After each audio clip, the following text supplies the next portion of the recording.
J'ai sorti une collection NFT sur une blockchain spécialisée dans l'art. Et j'ai même fait des choses qui n'ont encore jamais été vues sur cette blockchain. J'ai eu plusieurs commentaires qui m'ont demandé comment j'avais fait ça, comment j'avais programmé, etc. Et dans cette vidéo, je vais te montrer comment c'est parti d'une simple idée à un projet qui s'est vraiment concrétisé. La première fois là où ça m'a traversé l'esprit, j'étais sur Minfun. Minfun, c'est un site qui a pour objectif de mettre en avant différentes collections qui sont en train de minter. Et ça fonctionne avec un système de leaderboard, les collections qui fonctionnent le mieux vont se retrouver vers le haut. Alors c'est pas quelque chose de totalement révolutionnaire, mais c'est suffisant pour me donner une idée. Après un petit peu de réflexion, je me suis dit que ce serait cool de proposer un reveal parce qu'il n'y a jamais de reveal sur les collections Minfun et encore moins sur Zora. Et je me suis dit que la façon la plus cool de le mettre en avant, c'est tout simplement d'écrire directement sur le NFT, il y aura un reveal quand le 10 millième NFT sera minté. Comme ça c'est clair et c'est compréhensible, et en plus ça donne envie à la personne qui se balade sur le site de venir minter le NFT pour avoir la surprise quand il y aura le reveal. Ok, très bien, j'ai mon idée. Et donc là à ce moment je me dis que ça synergise parfaitement avec Cryptomage, parce que j'ai déjà la communauté et que je me dis que si je lance quelque chose, normalement on devrait avoir assez de traction pour pouvoir apparaître sur le leaderboard, et que je pense que le design que je suis capable de créer avec le texte, etc., il est assez intriguant pour faire en sorte que les gens vont s'y intéresser naturellement. Le problème à ce moment-là, c'est que j'ai aucune idée de comment faire des illustrations qui sont quand même un petit peu stylées, parce que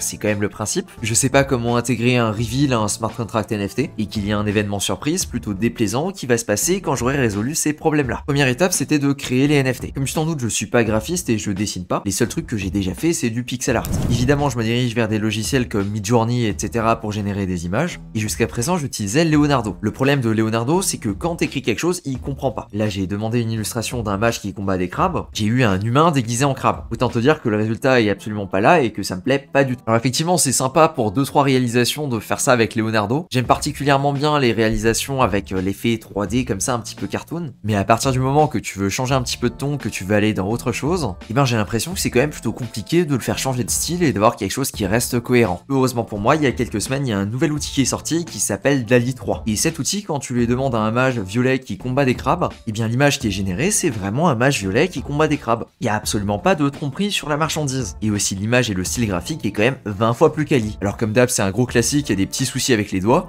mais je trouve pas ça plus perturbant que ça sur ce genre d'illustration. Et le deuxième petit défaut, c'est au niveau des yeux, là où de temps en temps, tu te demandes si le bonhomme il a toute sa tête. Mais bon, je suis quand même super satisfait du résultat. D'ailleurs, si tu veux voir comment ça fonctionne, c'est tout simplement la fonction conversation de Bing. Il faut aller dans la partie créatif, et là tu vas lui demander en anglais de te créer une image par exemple d'un mage qui est en train de sourire. Tu appuies sur entrée et c'est l'équivalent d'un GPT, il va te générer une réponse, et en plus de ça il va venir générer l'image juste ensuite. Voilà les illustrations qui vont bien. D'ailleurs celle-là elle est très stylée, celle-là j'aime un petit peu moins, celle-là elle correspond aussi pas mal, et celle-là aussi est très stylée. Je dirais que ma préférée ça reste celle-là. Et là je lui ai demandé dans un style cartoon, mais tu peux demander dans plein d'autres styles. Là ici encore un autre exemple là où je lui ai demandé de générer le mage mais en façon voxel, donc avec des cubes, et effectivement c'est pareil, ça rend super bien. Bon la dernière peut-être un petit peu moins, mais les autres tu peux voir qu'elles sont vraiment tip top, les cubes ont à chaque fois la même taille, il y a vraiment tout qui est nickel, je trouve ça très très clean. J'ai donc passé pas mal d'heures là-dessus à m'amuser à chercher différentes prompts et des trucs qui pouvaient rendre pas mal pour faire des NFT, jusqu'à ce que j'arrive à ce genre de résultat. Je me suis donc donné pour thème le mage qui voyage à travers le temps, c'est pour ça qu'il y a certaines illustrations qui ont l'air d'être dans le passé, d'autres dans le futur et certaines dans le présent, et à partir de là je me suis amusé à en générer une cinquantaine. J'ai tout mis dans un dossier très joli et c'était terminé, j'avais mes illustrations. Prochaine étape, c'est comment on met ça sur la blockchain.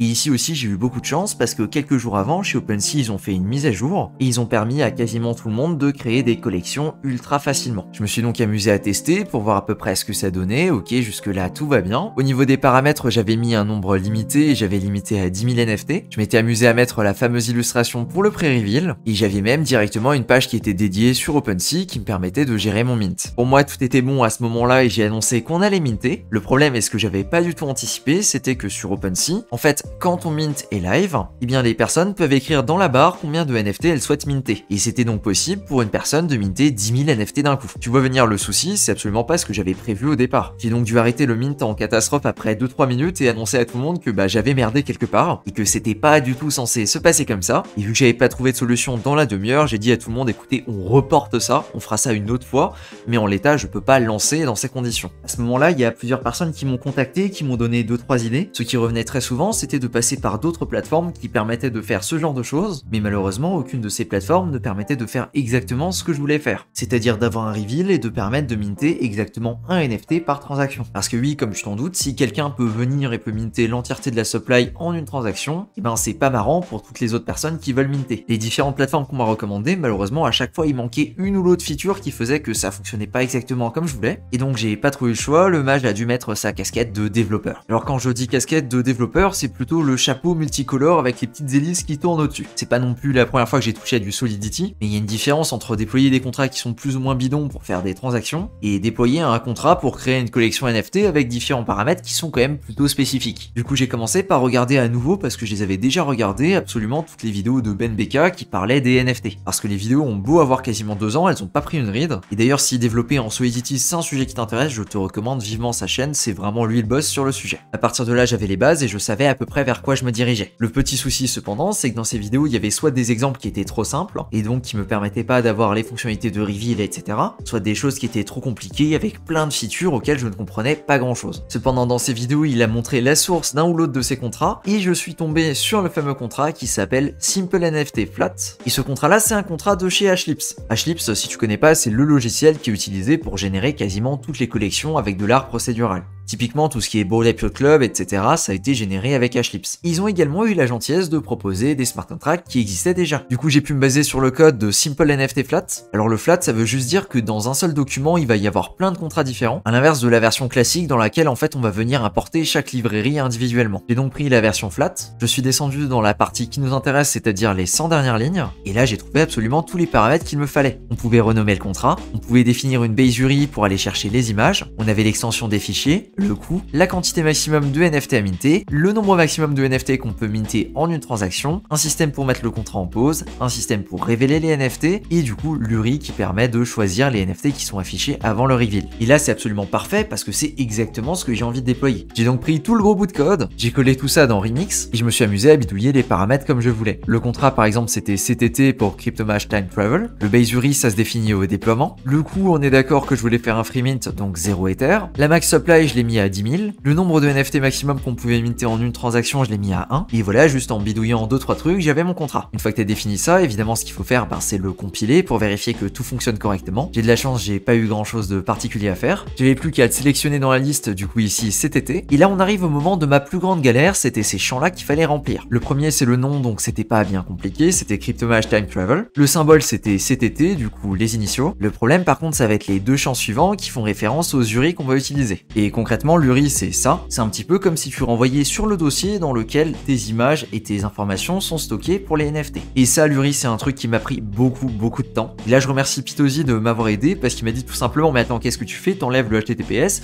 et normalement c'est censé fonctionner tout seul. Je pense que s'il me l'avait pas dit j'aurais mis beaucoup de temps avant de capter que l'erreur venait de là. Parce que j'avais tout qui était bon sauf ce petit détail là. Alors qu'est-ce que ça fait tous les dossiers qu'on va pouvoir retrouver là? Alors comme tu peux le voir il y en a effectivement 10 000, en tout cas t'arrives à comprendre qu'il y en a 10 000 et chacun de ces fichiers là c'est un fichier .json. Donc voilà je vais l'ouvrir et voilà ce qu'il y a dessus. Il y a le nom du NFT, celui-là c'est le NFT 7022, il y a le lien vers l'image, c'est du coup ça qui permet d'afficher une image. Si je clique dessus, comme tu peux voir ça affiche l'image directement et ensuite il y a d'autres informations qui sont générées par défaut directement au niveau de mon logiciel. Et ce sont ces 10 000 fichiers JSON qui permettent de gérer tous ces NFT. Voilà donc le secret derrière n'importe quelle collection NFT. Une fois que j'ai eu ce paramètre, j'avais juste à le rentrer dans le premier pour le base URI et à faire exactement la même chose avec les fichiers non révélés. Et du coup pour les fichiers non révélés, ça pointe juste vers une image, c'est tout simplement le GIF avec écrit le reveal sera au 10 millième mint. J'avais plus qu'à faire 2-3 essais sur le testnet avant d'avoir une version qui fonctionnait vraiment. Et là j'ai pu passer sur MetaMask, j'ai pu sélectionner le réseau qui m'intéressait, du coup Zora, et j'ai pu déployer mon contrat. Et si tu te poses la question, le contrat ressemble à ça, et maintenant quand je vais dans Write Contract, et ben voilà tous les paramètres auxquels j'ai accès. C'est donc ici grâce à la pause que j'ai pu mettre en pause le mint du NFT et que j'ai pu le lancer au moment là où je voulais, grâce au bouton Reveal que je pourrais révéler les NFT quand on aura atteint l'objectif, et également plein d'autres fonctionnalités que j'ai même pas eu besoin d'utiliser. J'avais plus qu'à connecter tout ça directement sur MintFun, et voilà on était tout bon, on avait quelque chose de fonctionnel. Très bien, on arrive le jour J et je décide de lancer le contrat. Fonctionne normalement, c'est désormais possible de minter les NFT, et on peut même dire que ça a cartonné parce qu'en l'espace d'1h15 on s'est retrouvé avec 2700 mints,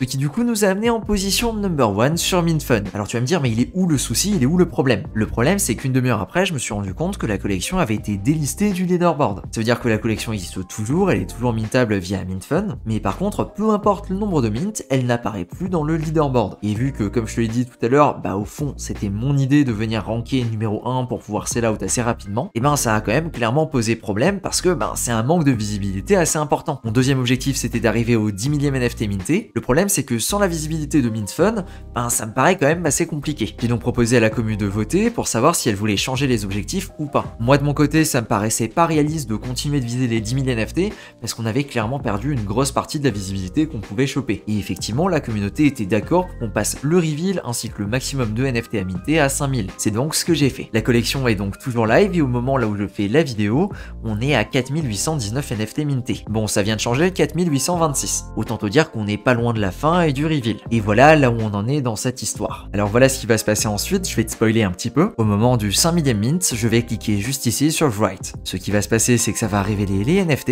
Et donc à la place d'avoir ce placeholder avec le fameux reveal à 10,000 mints, eh bien les utilisateurs pourront directement voir leur NFT. Pour les voir, ça se passera directement sur OpenSea, donc tu peux avoir le lien juste ici. Donc là, on va avoir une idée de tous les NFT qui ont été mintés. Toi, tu vas pouvoir aller sur ton profil juste ici, et du coup, tu vas pouvoir voir les NFT que tu as mintés. C'est possible qu'au moment du reveal, il y ait une petite latence entre le moment là où le reveal il apparaît réellement sur ton NFT et le moment là où moi je mets à jour le reveal. Du coup, il y a quelque chose que tu peux faire pour forcer le reveal. Il suffit d'aller dans les trois petits points ici et de venir cliquer sur Refresh Metadata. Ce qui va se passer, c'est qu'OpenSea va se mettre à jour et va chercher à voir s'il n'y a pas de nouvelles images qui sont associées au NFT. Sachant que ce sera le cas, 2-3 minutes après avoir fait la demande, normalement tu devrais avoir la nouvelle image qui s'affiche. Et du coup, ce sera le fameux reveal. Et vu comment ça progresse, je pense que j'aurai même pas le temps de publier la vidéo, que ce sera déjà le cas. En tout cas, j'en profite pour remercier toutes les personnes qui ont participé à l'événement. C'était super cool et il y avait une très bonne ambiance sur le Discord au moment du lancement. Et j'espère que les illustrations du match vont te plaire. Autre précision, sachant qu'on est effectivement sur des NFT, tu pourras les acheter et les revendre à d'autres personnes via l'interface OpenSea. Et à noter que je me suis arrangé pour qu'il n'y ait pas de frais dessus. Donc si t'as envie de les collectionner pour avoir les 48 ou 49 designs, et ben c'est quelque chose que tu peux faire. Merci à toi de ton soutien pour ce projet, et sur ce je te dis à plus pour une prochaine vidéo.